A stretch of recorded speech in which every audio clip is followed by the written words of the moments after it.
Hello everyone, আসসালামু আলাইকুম। আপনারা সবাই কেমন আছেন? আলহামদুলিল্লাহ আমি অনেক ভালো আছি। আশা করছি আপনারা যেখান থেকে আমার ভিডিওটি দেখছেন সবাই অনেক ভালো আছেন। তো আজকে আমি যে ভিডিওটা নিয়ে এসেছি এটা হচ্ছে আমার শ্বশুরবাড়ির ব্লগ। হঠাৎ করে প্ল্যান করে আমরা সবাই মিলে শ্বশুরবাড়ি যাচ্ছি। আমার একটা কাজিনের বিয়ের দাওয়াতের জন্য বের হচ্ছি। তো সবচেয়ে বেশি ইন্টারেস্ট আমার বাচ্চাদেরই, তারাই কাপড় জামা সব গুছাচ্ছে, সব কিছু রেডি করছে। আপনারা দেখতেই পাচ্ছেন আমার মেয়ে কতটা পরিশ্রম করতেছে। তো এটা একটু কারুকাজ করলাম, আমার জামার হুক খুলে গিয়েছিল, তাই এটার মধ্যে একটু পুঁতি বসিয়ে দিলাম দেখতে যাতে একটু ভালো লাগে। তো বিসমিল্লাহ বলে রওনা দিয়ে দিলাম। আমাদের মানুষ হিসেবে লাগেজের পরিমাণ অনেক বেশি হয়ে গিয়েছিল। তো যাই হোক, আমরা এখন কমলাপুরের উদ্দেশ্যে রওনা দিয়েছি। আমাদের বাড়িতে যাওয়ার জন্য বাস, ট্রেন সব কিছুই আছে অ্যাভেলেবেল, তবে আমাদের কাছে সবচেয়ে সহজ লাগে ট্রেনে করে যাওয়াটা। ভিউটা অনেক বেশি সুন্দর আসে। আমরা সকালবেলা রওনা দিতে চেয়েছিলাম, কিন্তু বাচ্চাদেরকে নিয়ে রওনা দিতে অনেকটা লেট হয়ে যায়। আমাদের একটা ট্রেন মিস হয়ে যায়। দেন আমরা অনেকক্ষণ বসে থাকা লাগে, তারপরে সেকেন্ড ট্রেনের জন্য। তো আমরা অবসর সময় বসে বসে এটা সেটা খাচ্ছিলাম, অপেক্ষা করছিলাম। তারপরে আমাদের ফাইনালি ট্রেন চলে আসে, আমরা এই ট্রেনে করে যাব। তো এখন আমরা ট্রেনে উঠে যাচ্ছি।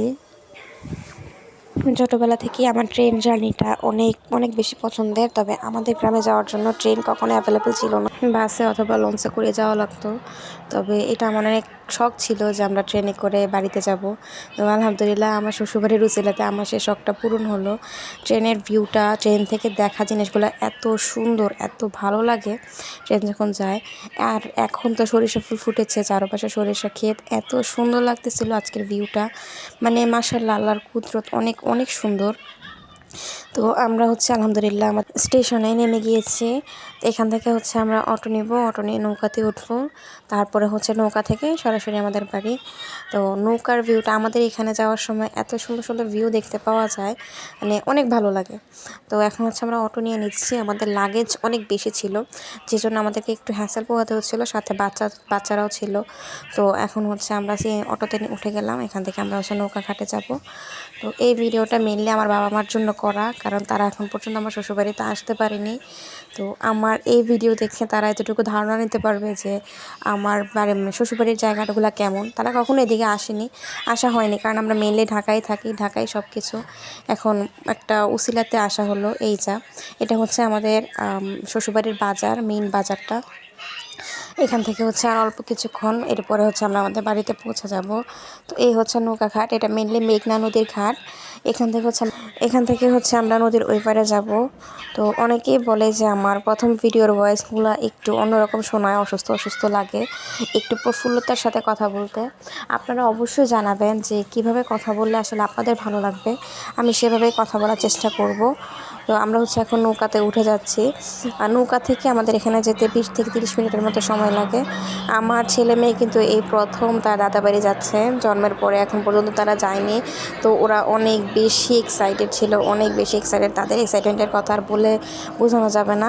তারা সব ব্যাপারে অনেক বেশি কৌতূহল ছিল। আমরা নৌকা ঘাটে পৌঁছে গিয়েছি। এখন এখান থেকে আমরা একটা অটো নিব, অটো নিয়ে সরাসরি বাড়িতে চলে যাব। তো যে উদ্দেশ্যে আসা, এখানে আমার মামাতো দেবর, তার বিয়ে, এই উসিলাতে আসা। আমরা এখন সরাসরি আমাদের মামা শ্বশুরের বাড়িতে গিয়ে উঠবো। আমরা এখন আমাদের বাড়িতে যাব না, যেহেতু অনুষ্ঠানটা ওখানে, আর আজকে গায়ে হলুদ, কালকে বিয়ে। তো সরাসরি আমরা ওইখানে চলে যাব। আমার ভিডিওটা কেমন লাগছে অবশ্যই জানাবেন।